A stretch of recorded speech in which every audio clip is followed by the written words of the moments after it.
En esta noche, como título, tenemos el estado eterno, ya que Apocalipsis 22 nos describe finalmente el estado eterno en el cual los creyentes en Jesucristo vamos a vivir.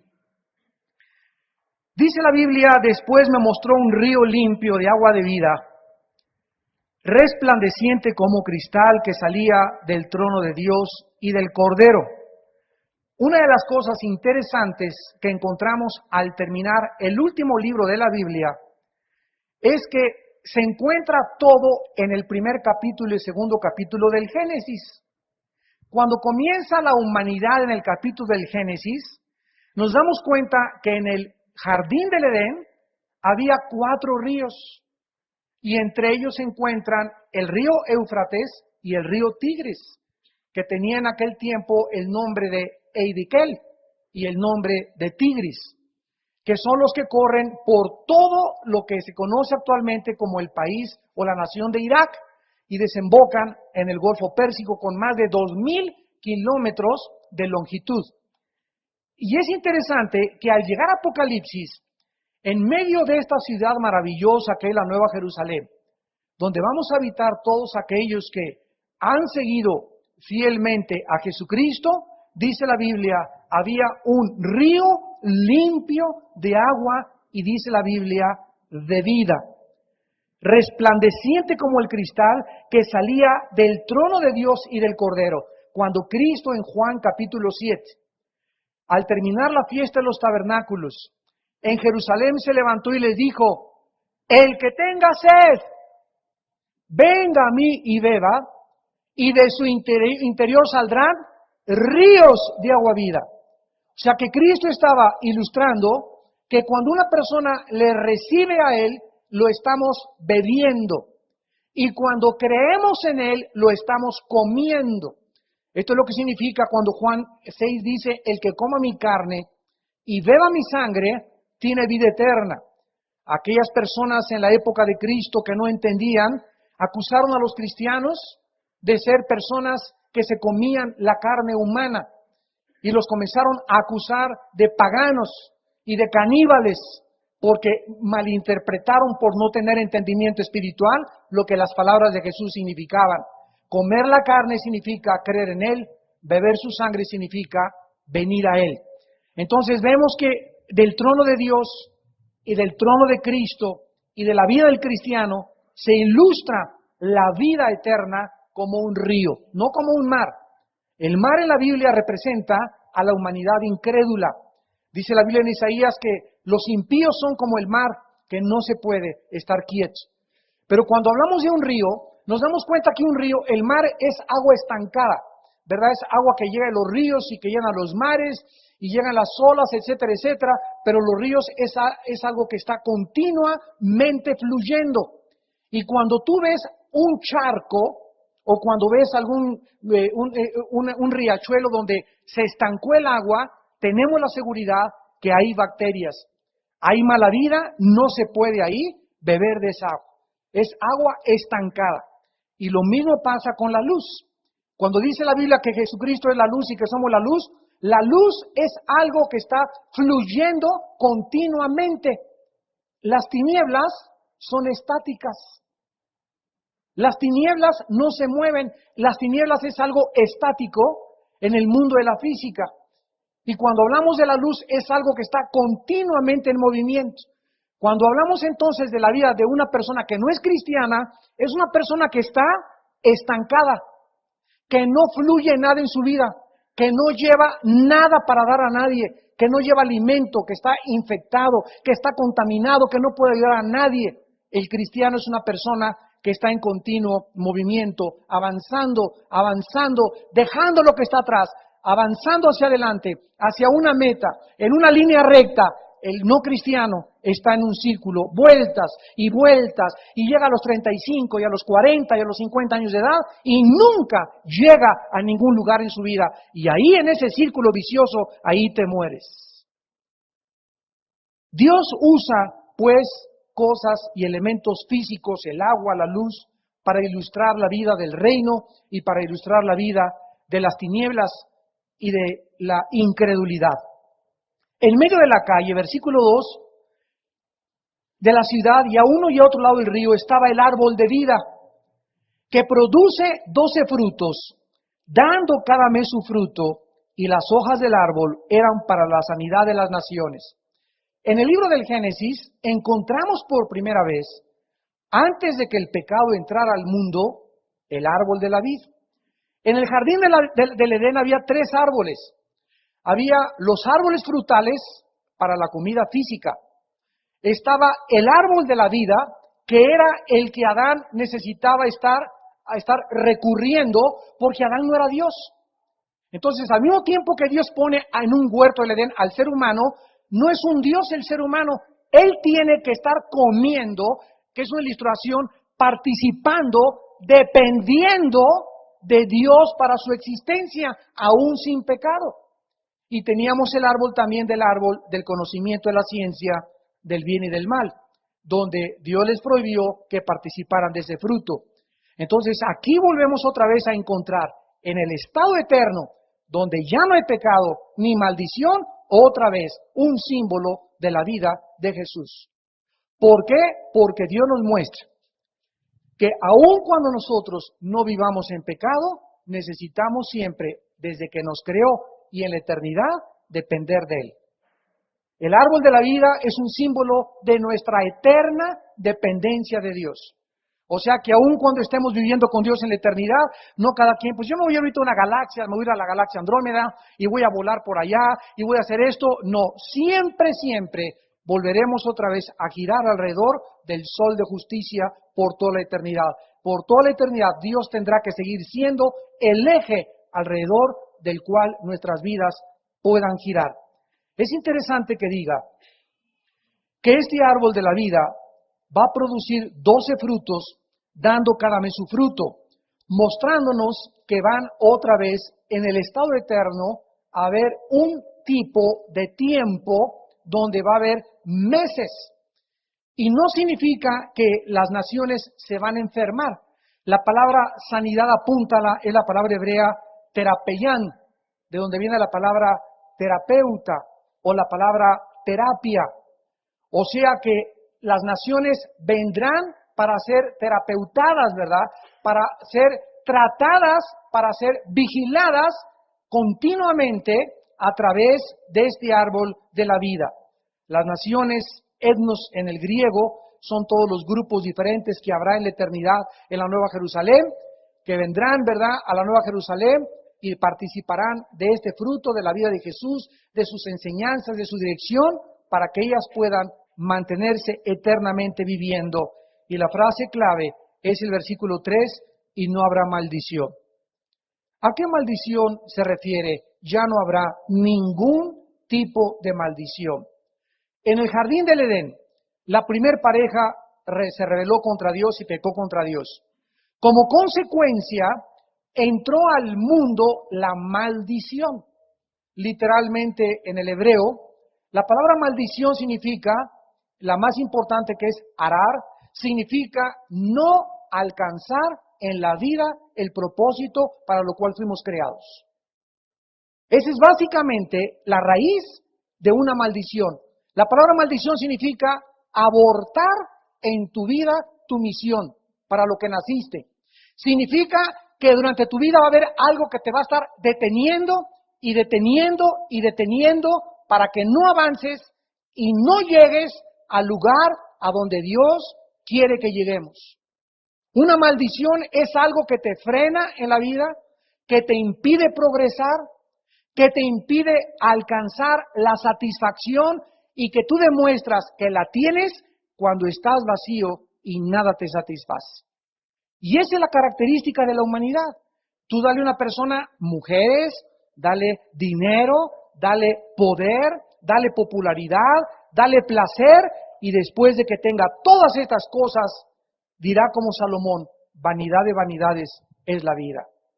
Esta vaciedad y este sentimiento de vacío en el ser humano, ¿de dónde viene?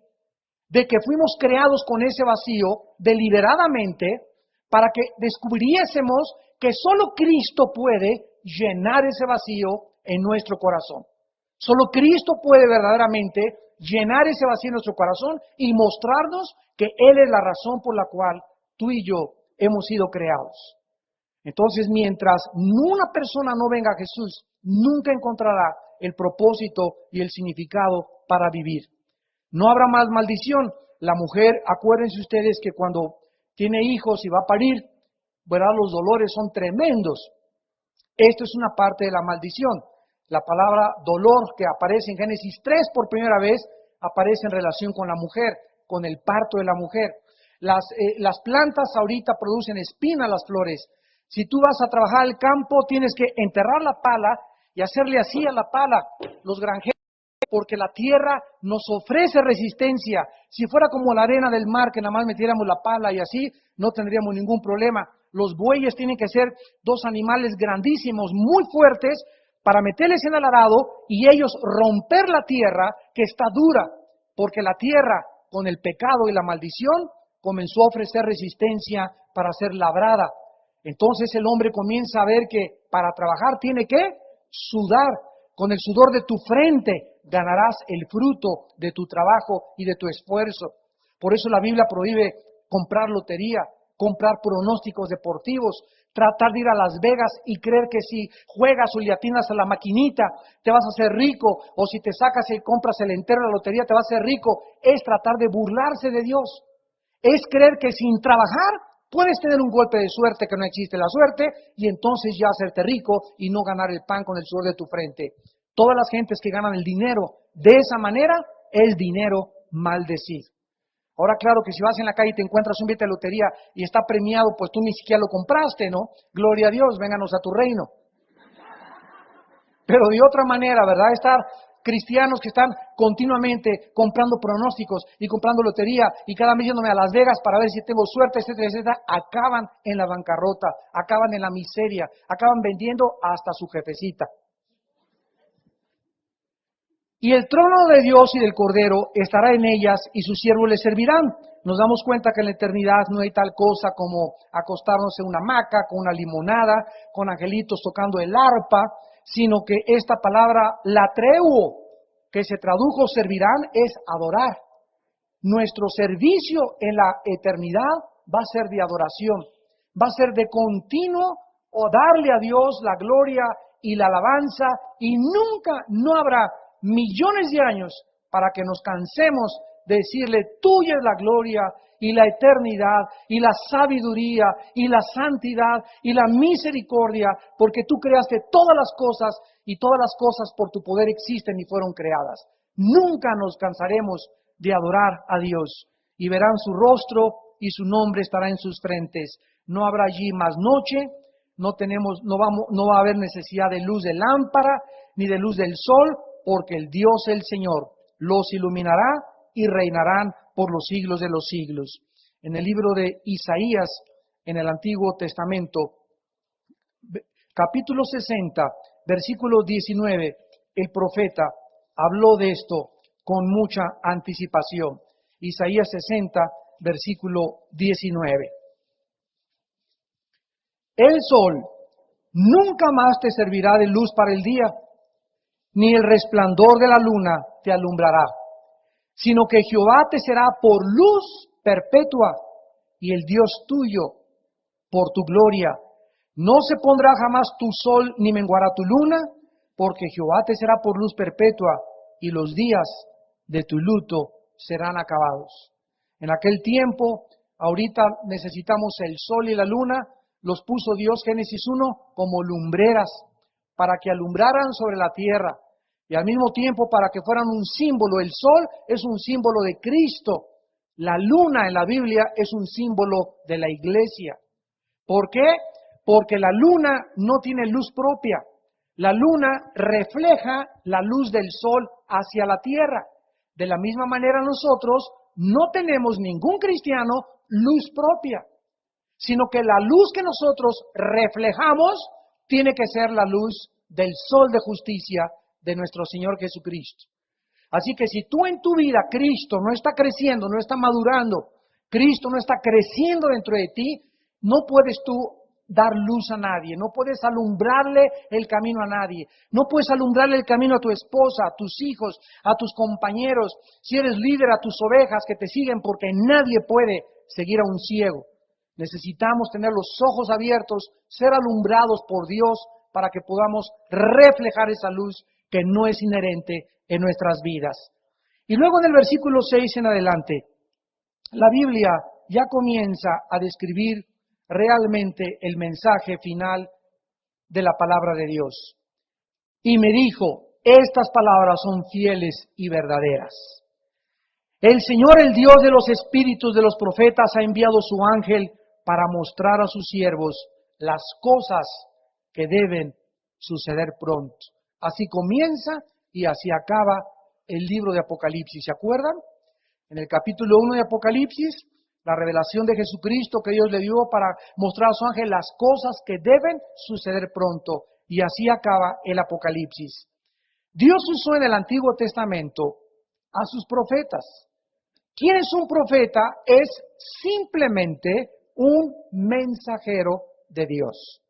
No necesariamente un profeta es una persona que te habla del futuro. Esto es una grave equivocación teológica. Esos son los videntes. El profeta, claro que muchas veces anunciaron el futuro, pero regularmente el profeta era un hombre enviado por Dios como su mensajero para darle un mensaje a los reyes y al pueblo que le seguía. Estos hombres anunciaban la voluntad revelada de Dios al pueblo. Ahora el mensaje de Apocalipsis nos es enviado a través de un ángel y de Jesucristo para mostrarnos las cosas que deben suceder pronto. Aquí encontramos que a Dios le interesa que sus hijos conozcan a dónde se dirige este mundo. Yo no sé cuántos de ustedes han comprado mi libro que escribí, ¿Hacia dónde va la humanidad? Este libro lo pueden conseguir en la librería. Lo escribí hace 3 años con el propósito de mostrar las más grandes profecías que se cumplieron en el siglo XX y que nos muestran que el siglo XX es la antesala del Armagedón. Ahí hablo de la guerra de Irak, de los satélites de comunicación, de la Segunda Guerra Mundial, del petróleo, de las profecías de Daniel, del aumento del conocimiento, de la fisión nuclear, de la época nuclear, y todo a la luz de las profecías bíblicas para demostrarle a tu maestro, regálaselo a tu maestro. Y a la gente que cree que la Biblia es un libro hecho como cualquier otro, que la Biblia profetiza con detalles absolutamente fieles y verdaderos, como dice este versículo, que lo que está sucediendo es lo que va realmente a acabar el mundo. Es increíble que la Biblia mencione 2 naciones antes de que Cristo venga. Hace 3000 años, Irak y Roma. Y ahorita en el siglo XXI, en abril del siglo XXI, la atracción del mundo está en Irak y en Roma. Y que la Biblia haya profetizado que será en Roma donde acabará el mundo de las religiones en un ecumenismo internacional, donde se unirán todas las religiones alrededor de una sola religión con el pretexto de que todas llevan a Dios. Y cuando nosotros somos invitados a participar en un movimiento ecuménico, ¿por qué el cristiano es hecho un abortivo? ¿Por qué es hecho marginado? ¿Por qué es hecho un lado? Porque todas esas religiones se pueden unir, porque todas ellas giran alrededor de valores relativos. Síganme con cuidado. Pero el sistema de pensamiento cristiano es absoluto. El cristianismo contiene verdades absolutas.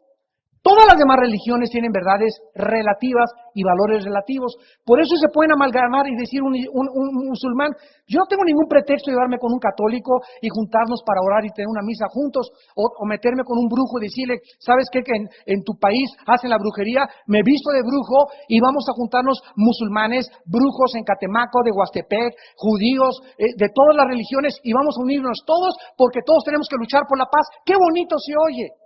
Pero la Biblia dice, ¿andarán 2 juntos si no estuvieran de acuerdo? La Biblia dice que el Dios de la Biblia es celoso, que el Dios de la Biblia dice que sin Cristo nadie conoce al Padre. Y entonces cuando somos invitados a formar parte de esa ensalada del chef, esa ensalada ecuménica de las religiones, y decimos, no, se nos acusa de intolerantes. ¿Por qué? Porque no estamos de acuerdo con ellos, y es que nosotros hablamos, enseñamos verdades absolutas. Y en el mundo relativista en el que existimos no existe el absolutismo. Las verdades tuyas y las verdades mías son iguales, pero la verdad de la Biblia es una y siempre. No hay un nombre dado bajo el cielo a los hombres en que el hombre pueda ser salvo más que en Jesucristo. El hombre, dice la Biblia, ninguna religión, nadie va a llevar al cielo al ser humano. El que lleva al cielo al humano no es un sistema de dogmas, de credos, de reglas de oro, de mandamientos. El que lleva al ser humano al cielo es Jesús. Y solo Jesús, y no hay ningún otro mediador entre Dios y los hombres más que Jesucristo. Pero la presión contra nosotros va a aumentar cada vez más para que podamos rendirnos y ceder nuestras convicciones y creer que podemos, juntos todas las religiones, evangelizar al mundo, cuando el mensaje de la Biblia es por gracia y el de todas las religiones es por medio de las obras. No podemos de ninguna manera tener comunión la luz con las tinieblas. Estas palabras son fieles y verdaderas. El Dios que inspiró a los profetas en el pasado es el mismo Dios que inspiró el Apocalipsis. Y si se ha cumplido todas las profecías del Antiguo Testamento, entonces las profecías del Apocalipsis se van a cumplir al pie de la letra. A continuación, dice Jesús: he aquí vengo pronto.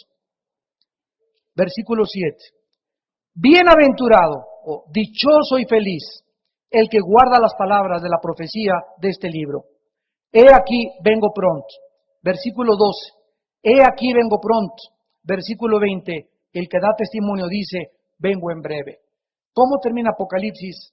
Con las palabras del Cristo sentado a la diestra del Padre en las alturas: vengo por ustedes. Vengo por ustedes. En la casa de mi Padre hay muchas moradas. Fui a prepararles un lugar. Pero vendré a ustedes y os tomaré a mí mismo, para que donde yo estoy, ustedes también estén. Un quinto de la Biblia, una quinta parte de la Biblia, habla de profecía. Y una tercera parte de las profecías tratan sobre la segunda venida de Jesucristo. 333 profecías están relacionadas con Jesucristo. 224 de estas 333 están relacionadas con su segunda venida y 109 con su primera venida. O sea que casi hay dobles profecías para la segunda venida que de la primera venida. Hay 66 profetas en el Antiguo Testamento y 10 de ellos mencionan la primera venida y 36 profetas mencionan la segunda venida de Jesucristo. Por cada vez que se menciona la palabra expiación, la segunda venida se menciona 2 veces más. Más de 50 veces se menciona en el Nuevo Testamento: están listos, prepárate, porque viene Cristo. Bienaventurado el que guarda las palabras de la profecía de este libro. La persona bienaventurada, Macarios, en el griego es dichosa, feliz, no por vivir en circunstancias favorables, sino porque tiene en Dios su corazón. Su felicidad radica en Dios y no en las circunstancias que le rodean. Dice a continuación: el que guarda estas palabras es el que diariamente tiene en su corazón la vida y la comunión con el Hijo de Dios. Versículo 10. Y entonces me dijo: no selles las palabras de la profecía de este libro, porque el tiempo está cerca. ¿Se acuerdan de Daniel capítulo 12? Escrito 650 años antes de Cristo, o sea, hace 2650 años. ¿Qué le dijo Dios a Daniel? Daniel, este libro lo sellas. Un sello en la Biblia es como un candado invisible que el Espíritu Santo le pone, y pasó el siglo primero, el siglo segundo, el siglo tercero, el siglo cuarto, siglo XV, siglo XVIII, siglo XIX, siglo XX.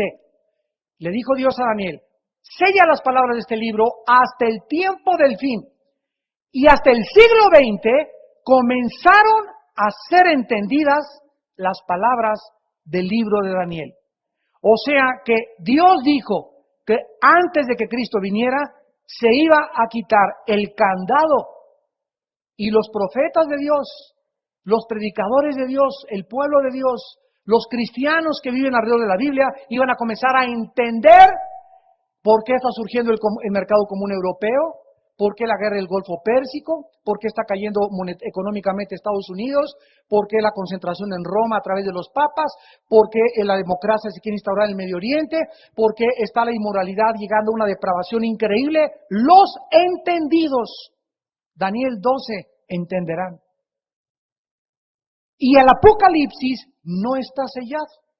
El Apocalipsis fue escrito cuando 650 años después de Daniel, 85 años después de la muerte de Cristo, por el apóstol Juan, cuando él tenía casi 90 años de edad. Y acerca de Daniel leemos que fue sellado hasta el tiempo del fin. El Apocalipsis no está sellado porque el tiempo está cerca. O sea que desde la venida de Cristo hasta nuestros días, las cosas iban a comenzar a suceder de una forma cronológica, de una forma sobrenatural, de acuerdo al Apocalipsis.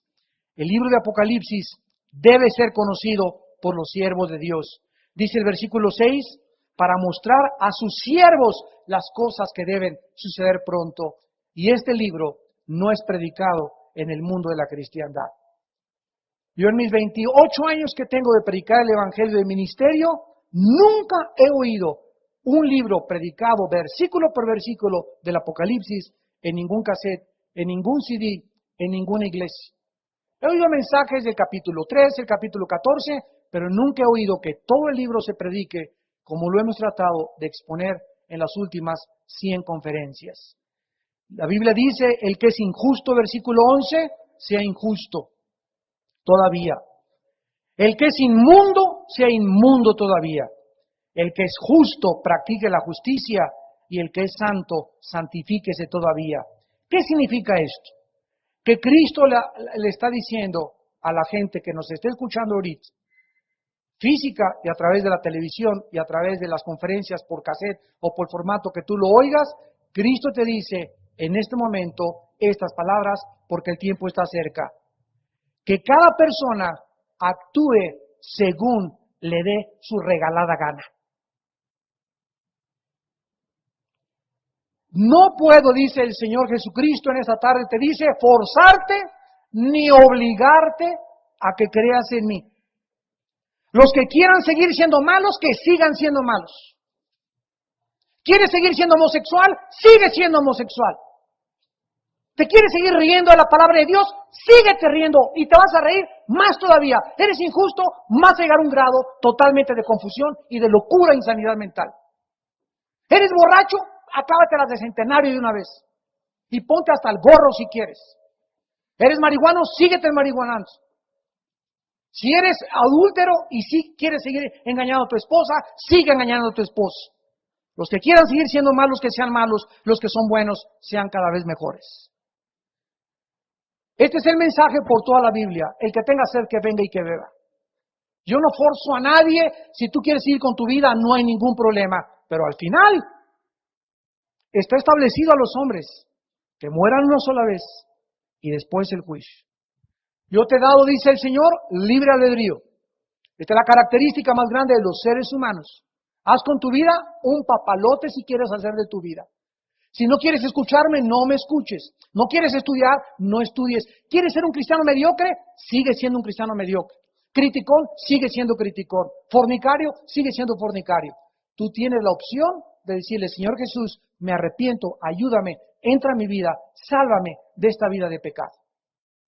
Si Dios interviniera para cambiar tu vida o para cambiar mi vida de una forma forzada, violaría la característica más grande que nos ha dado, que es la libertad de ser agentes morales libres que escojamos entre la bendición y la maldición.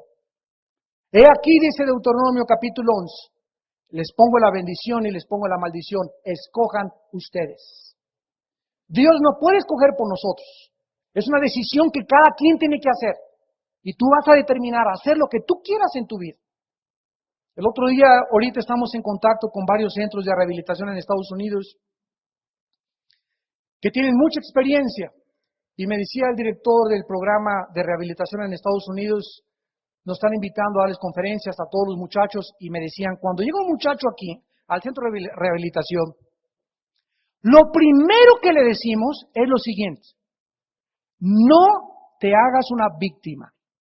Aquí no vengas a decirnos, soy borracho porque mi mamá era la Lucrecia de la Santa Julia.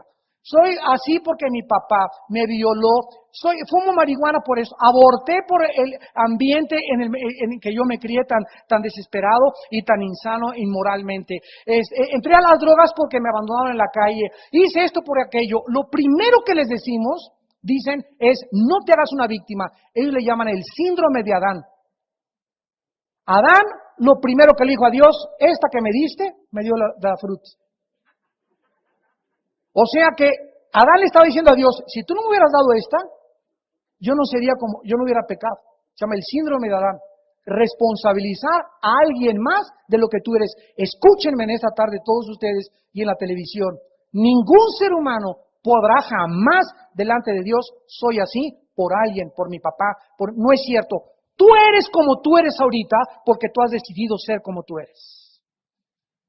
Porque no has querido cambiar y porque quieres seguir siendo igual que tu mamá y quieres seguir siendo igual que tu papá y quieres seguir con tus traumas y no quieres que Dios te sane de lo que te violaron, de lo que te hicieron, porque es más grande la gracia de Dios que lo que hayamos padecido en nuestra vida pasada. Pero tú no has salido de eso por tu amargura, por tu rencor, y tú has escogido seguir así. Pues dice Dios, sigue siendo así y sigue amargado y muérete amargado o amargada. Pero quiero que sepas que te quiero cambiar yo y tú no me quieres dar la oportunidad de sanarte. Raquel quiso ser consolada y no buscó consuelo y no quiso ser consolada. Hay cristianos que no quieren el consuelo de Dios, prefieren vivir en su miseria, lamiéndose sus heridas y lamentándose de su pasado y de lo que hicieron estas cosas, cuando Dios nos dice que su gracia es más grande, porque su gracia se perfecciona en nuestras debilidades. Así termina el Apocalipsis. El que es injusto, sigue injusto todavía. El que es inmundo, sigue siendo inmundo.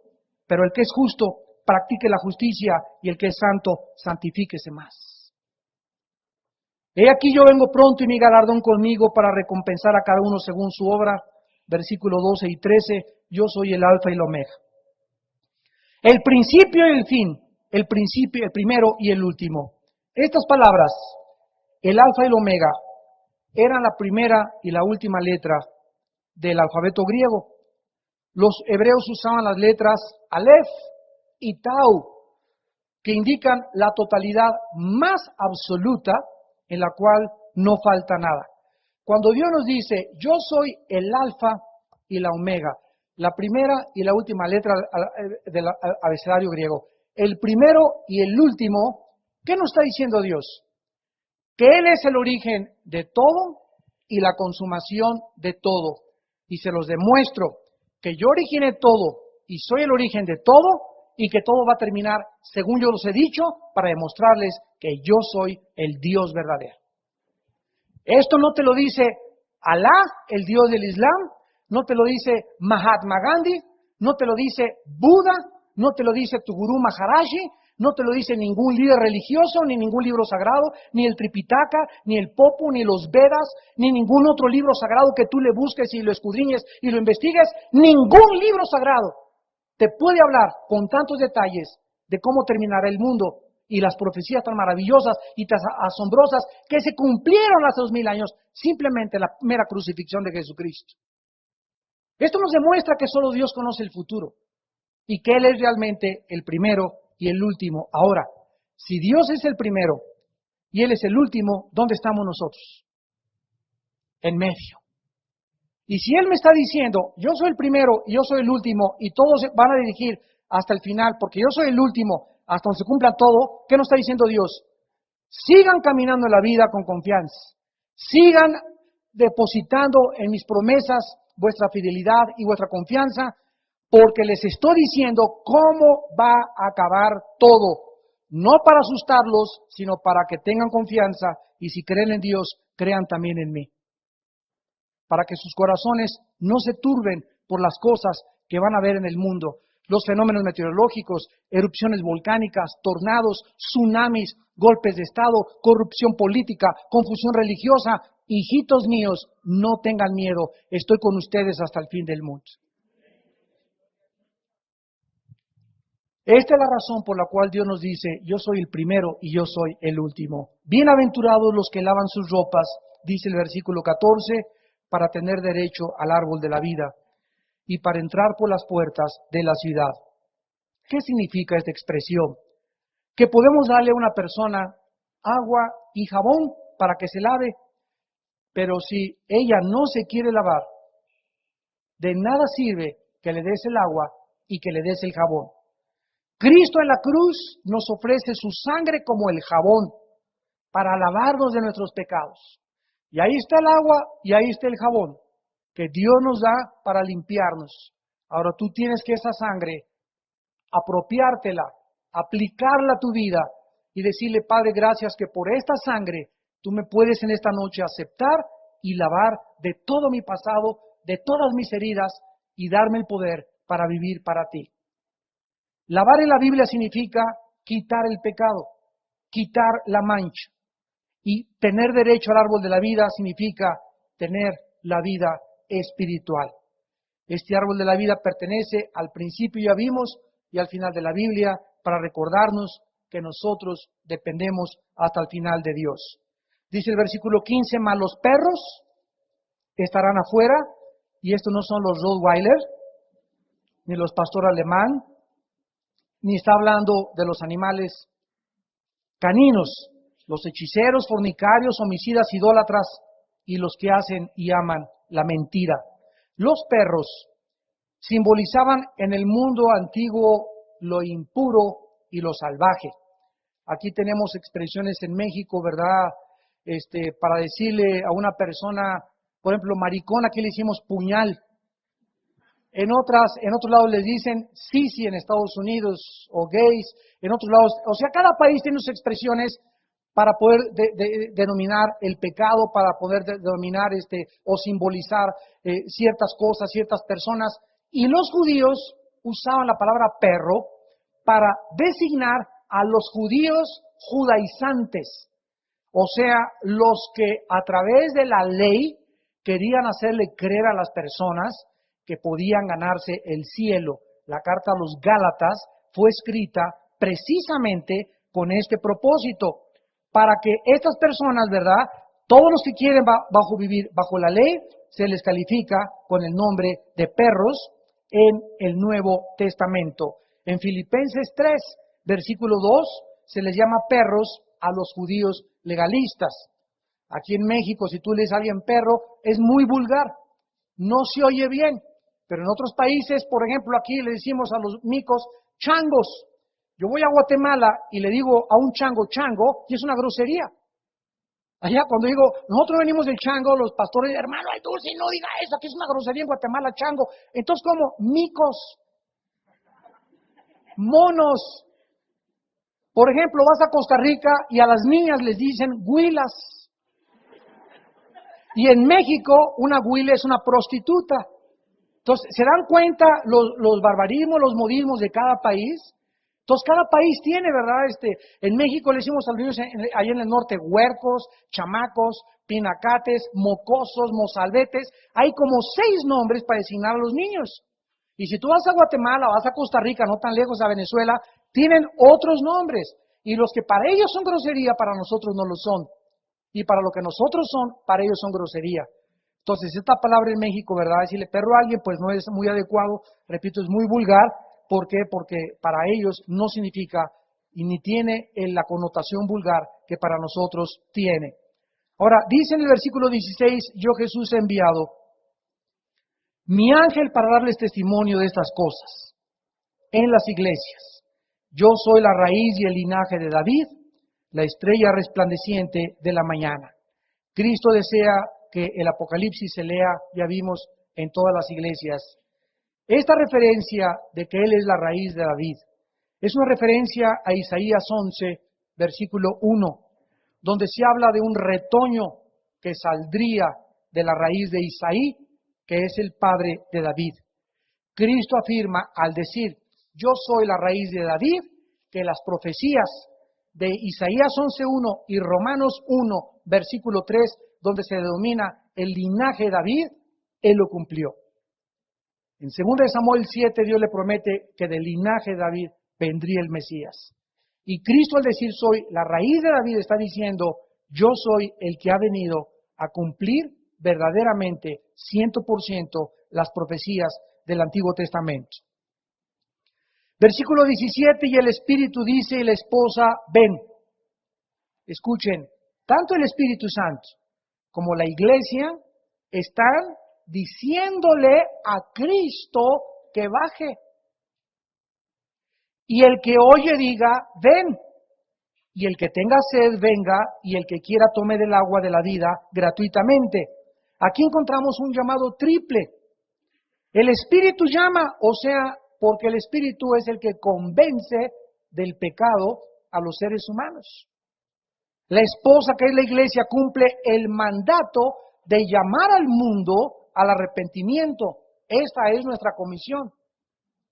Dios ahora manda, Hechos 17, 30 y 31, a todos los hombres que se arrepienten. Ya Dios nos está diciendo, ¿quieres arrepentirte, chiquilín? Ahora manda, es una orden, arrepiéntete de tus pecados. Está en imperativo. Vuélvete a mí, dice el Señor, te ordeno que te vuelvas a mí, pero no te voy a forzar a hacerlo, porque he establecido un día en el que he de juzgar a los vivos y a los muertos, dando fe a todos con haber resucitado a mi Hijo Jesucristo de entre los muertos. La estrella resplandeciente de la mañana viene de la profecía de Números 24:17, que se cumplía en Cristo. La estrella de la mañana, no sé si ustedes la han visto todos los días, es Venus.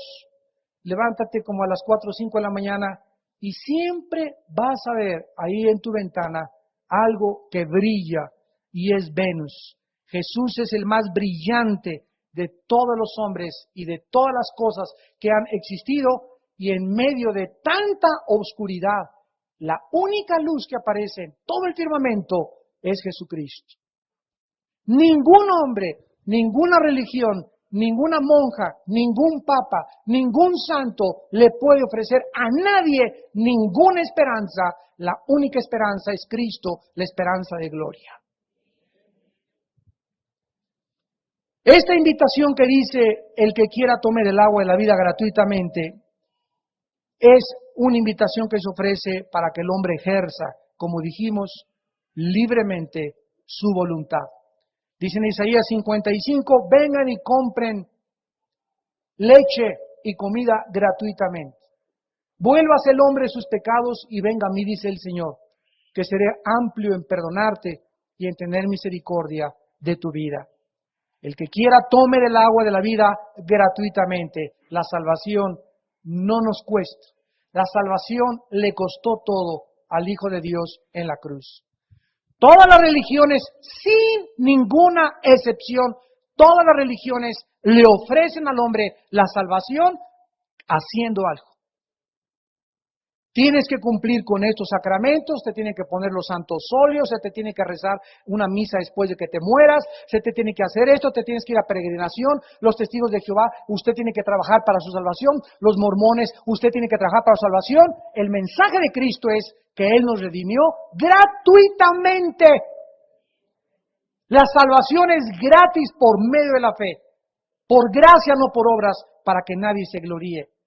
Ofreciéndonos la Biblia un sistema de pensamiento diametralmente opuesto a todos los sistemas de pensamiento del ser humano, porque todos, y no nos equivocamos en esto, todos buscamos tener que ganarnos la salvación haciendo algo. Volteamos al mensaje que viene del cielo y Dios enloquece nuestra sabiduría y nuestro entendimiento y nos dice, es gratis. Y el ser humano es tan orgulloso que no quiere aceptar nada gratis de Dios. No, yo tengo que hacer algo para ganarme la salvación. Y por eso Dios escogió el mensaje de la cruz, que es locura al que se pierde, pero poder de Dios al que se salva. Y acaba la Biblia diciendo, yo testifico a todo aquel que oye las palabras de la profecía de este libro. Si alguno añadiere a estas cosas, Dios traerá sobre las plagas que están escritas en este libro. Y si alguno quitare de las palabras del libro de esta profecía, Dios quitará su parte del libro de la vida y de la santa ciudad y de las cosas que están escritas en este libro. Ahora que está tan de moda el debate entre las religiones en el mundo, y llegan hombres a decir, vamos a tratar de quitar esto de la religión, o ¿qué quiere el pueblo? Si hay mayoría de votos, vamos a mantener esto. Nunca, como en esta época, está de por medio la autoridad de las Sagradas Escrituras. ¿Ha hablado Dios o no ha hablado Dios? Nos vamos a someter no a la voluntad de los hombres, ni de lo que piensen los hombres, sino de lo que piense Dios. Y ahora a Cristo acaba diciendo, el que le agregue a la Biblia, el que le quite a la Biblia, no entrará al reino de Dios. En el Evangelio de Marcos capítulo 7, Cristo denunció y declaró esta verdad a los fariseos, diciéndoles, y esto es algo que debemos solemnemente guardar en nuestro corazón, dice Marcos 7, versículo 6 y 7. Respondiendo él les dijo, hipócritas, bien profetizó de vosotros Isaías como está escrito, este pueblo de labios me honra, mas su corazón está lejos de mí. Pues en vano me honran enseñando como doctrinas mandamientos de hombres. Si alguien quiere venir a enseñarme algo y no está en la Biblia, ¿sabes una cosa? ¿Quién te lo inventó? ¿Quién te lo enseñó? Mi abuelita, el monje Agustino, Santa Catarina, Juan Diego. Dime lo que me quieras decir. Si no está en la Biblia, no lo acepto. Porque son mandamientos de hombres. Versículo 8. Porque dejando el mandamiento de Dios, se aferran a las tradiciones de los hombres, los lavamientos de los jarros y los vasos de beber, y hacéis cosas semejantes. Les decía también, bien invalidáis el mandamiento de Dios para guardar vuestra tradición. Cualquier cosa o cualquier tradición cultural, no importa, o costumbre de un pueblo que vaya en contra de la palabra de Dios, invalida la palabra de Dios. Y nosotros somos estos defensores de la verdad. Dios nos ha llamado a ser testigos, martureo, mártires, para dar testimonio de estas cosas y decirle al mundo, es un solo camino al cielo que se llama Jesucristo. Nadie le puede quitar a la Biblia, nadie le puede agregar, porque es la palabra inmaculada, santa, inexpugnable, inequívoca, inerrable del Dios vivo y verdadero. Y finalmente dice la Biblia en Apocalipsis 22, el que da testimonio de estas cosas, dice, ciertamente vengo en breve, amén. Si ven, dice el Señor Jesús, la gracia de Jesús sea sobre todos vosotros. Este libro acaba con la promesa que nuestro Señor viene pronto. Así acaba la Biblia, vengo pronto. Si no viene pronto, ¿qué sentido tiene mi vida? Si Jesús no va a regresar a recompensarnos como Él lo ha prometido, ¿para qué me porto bien? ¿Para qué soy santo? ¿Qué curso le puedo dar a mi vida? ¿A quién le voy a creer? ¿En qué voy a emplear mi energía, mi salud, mis dones, mi intelecto?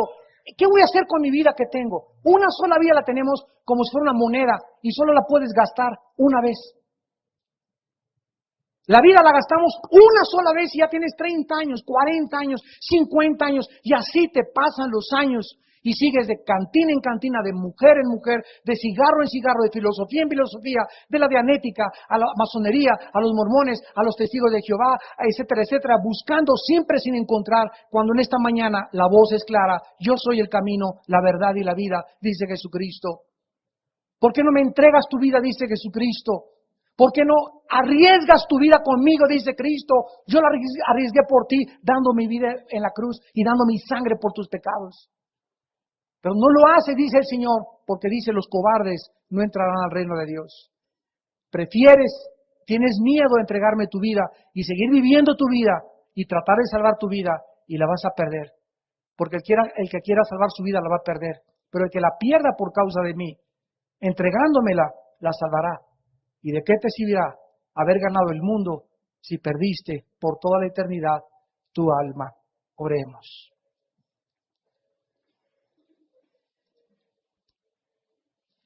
Señor Dios Todopoderoso, Creador del cielo y la tierra, que le entregaste a Jesucristo tu revelación, para manifestarnos a tus siervos las cosas que deben suceder pronto, y que nos has dado testimonio de tu palabra y del testimonio de Cristo y de todas las cosas que hemos podido ver en nuestra vida. Dichoso y feliz el que lee, y los que oyen las palabras de esta profecía y guardan las cosas aquí escritas, porque el tiempo está cerca. El tiempo está cerca. He aquí que se escuchan ya los cascos de los caballos del Apocalipsis en el cielo. El mundo se dirige al abismo, a la barranca, su bancarrota final, con un ser humano orgulloso, soberbio, engañado religiosamente e inmoralmente, y con caminos al infierno que conducen a la muerte.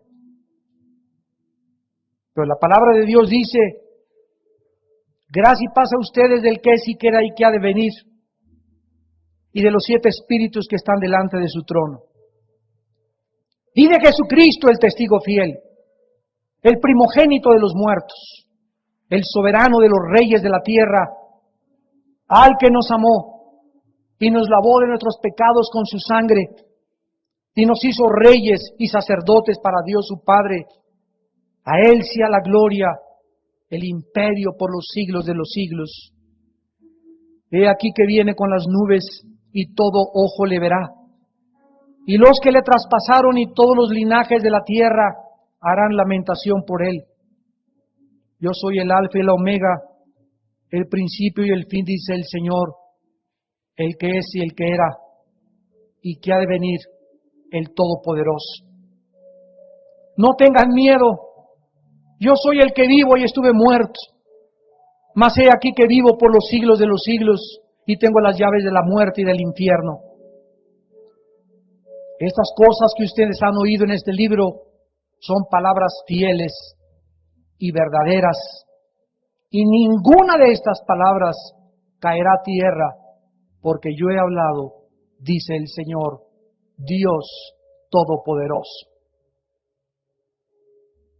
En este momento, muchos de ustedes que nos ven por la televisión y que están aquí presentes, Dios te extiende sus manos amorosas y te dice: ven, ven a mí. Yo soy la fuente de la vida. Yo soy la razón de tu existencia. Yo soy el Dios poderoso. Yo soy la verdad, el camino y la vida. Nadie va al Padre si no es por mí. Yo soy la resurrección, yo soy la vida eterna. Si tú me entregas en este momento tu vida, dice el Señor Dios Todopoderoso, yo te perdonaré todos tus pecados. No vine a juzgar al mundo, vine a salvar al mundo. No vine por aquellos que se creen buenos, vine por los pecadores, por aquellos que con la culpa de sus pecados viven agobiados, oprimidos, desesperados. Vine a pregonar libertad de tu cárcel en que vives, sacarte de la amargura en que vives, sanar tus heridas, vendar tus heridas, manifestarme a tu vida y a tu corazón y mostrarte que yo soy Dios, que di mi vida en una cruz por tus pecados y que te pido que te arrepientas de tus pecados y me aceptes como tu Señor y tu Salvador.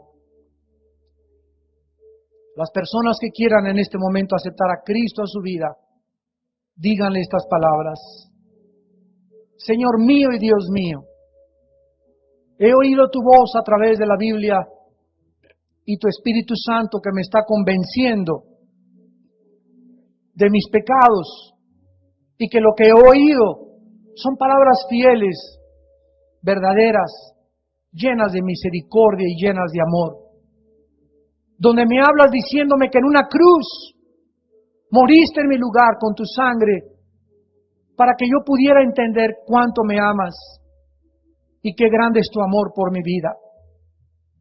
Señor Jesucristo, Te pido en este instante que entres a mi corazón como mi Señor, mi Salvador. Te doy gracias por el libro de Apocalipsis, donde me has mostrado todas las cosas que están por suceder y que ya han comenzado a suceder para saber que tú eres Dios. Entra a mi vida como mi Dios y mi Salvador. Perdona mis pecados. Lávame con tu sangre. Te entrego mi vida para que tú tengas el poder de cambiarme y vivir la corta vida que tengo, consagrarla a tu servicio y a tu gloria. En el nombre de Jesús. Amén.